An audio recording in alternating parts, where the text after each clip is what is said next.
the channel. Today I'm going to let an audio overlay do the talking because I'm dealing with a combination of wind noise and exhaust note and music, so it's just easier to deal with that narration after the fact. So I hope you enjoy a few sights and sounds from the Kyusha Club car show here in Phoenix. This is a regular meetup that takes place about every 6 weeks during the winter time. We might take a hiatus in the summer when it gets broiling hot, but for right now we're enjoying the most of our car season while it lasts, and thanks for checking it out. See how this goes here. First and foremost, jumping into a 1979 or 80 Honda Prelude. I love these cars. They're so boxy. To just kind of set the stage for the 6 generations of Preludes that have followed. This one has some aftermarket stuff, obviously. Those wide body fender flares are kind of unique. The trunk mounted luggage rack was all the rage back in the 80s. I had one of these in 1982 form. That was the last year for this first gen. And you can check back on my channel for some details on that. But this one was unique. The first couple years only, they used this concentric speedo/tach instrument cluster where the two sort of readouts were on the same axis, and it made for kind of a unique look, but it was also criticized for being a little bit tough to interpret. But I love this car.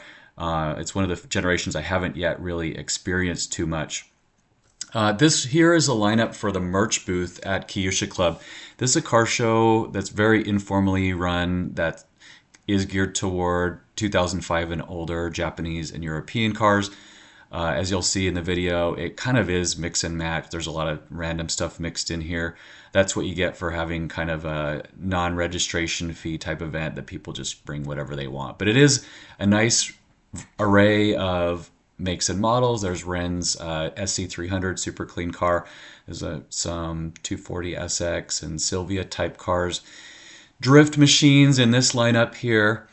And parking opened at 6:30. My friends and I didn't show up until about 7:30, and it was completely full in these main lots, so we ended up off-site. But all good. Definitely plenty of eye candy for us to enjoy. This is a walk through one of the other surface parking lots. This 98 to 2000, I have to double check the year when I see the sticker. This LS400 was one of my favorites. I've always thought these were very stately cars. Yeah, 1999 diamond white, I think it's at 52,000 bucks, but originated in Hawaii, Honolulu right there. That's what I was trying to show with the zoom in. But bulletproof cars. Years ago, I drove Matt Farah's million-mile Lexus. You can check that video out. The car had like 967,000 on it, and I drove to California, picked that car up from Matt, brought it back to Arizona, took it on a road trip to Chiricahua National Monument, and then delivered it to him later. That car's way into the million-mile range now. Love these, they call it Z32 chassis, 300ZX, especially in twin turbo form. Iconic wedge-shaped 1990s design that never seems to get old. Pretty cool Lexus IS Sport Cross there. Not something you see very often. There's another one in the show owned by my friend Lou that's actually 5-speed manual swapped. So you, from the factory anyway, couldn't get a stick shift IS wagon. Going too quickly here over the Honda Beat. I love these cars. I've driven one. My friend Scott in Palm Springs has one, but it's a 3-cylinder 600cc triple. And one of my favorite things here is it says Midship Amusement.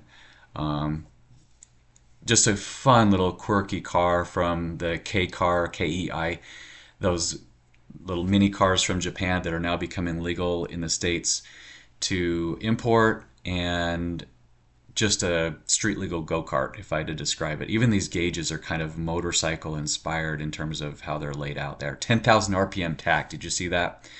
Oh, there's the IS I was talking about, the manual transmission swapped, really clean red wagon. This one looks like a second gen Lexus GS, but it's in fact a Toyota V300 right-hand drive, if you catch a glimpse of the right side of the car there. But partial to these because my mom had one. She had a, not this Toyota version, but she had an '03 Millennium Silver Lexus GS 430, and just a bulletproof car. That 4.3 liter was torquey for days. This cracked me up. Baby mama driven Heltima, Nissan Altima SER, and a couple other Toyota Lexus cars. There's a nice four-door Skyline. This is Kai's Monte Carlo Blue Insight that I probably talked about on the channel before. It's actually an NSX color. If you know, you know. I wanted to talk a little bit about this Mazda, not for the modifications necessarily, but because I got a kick out of the gold accents.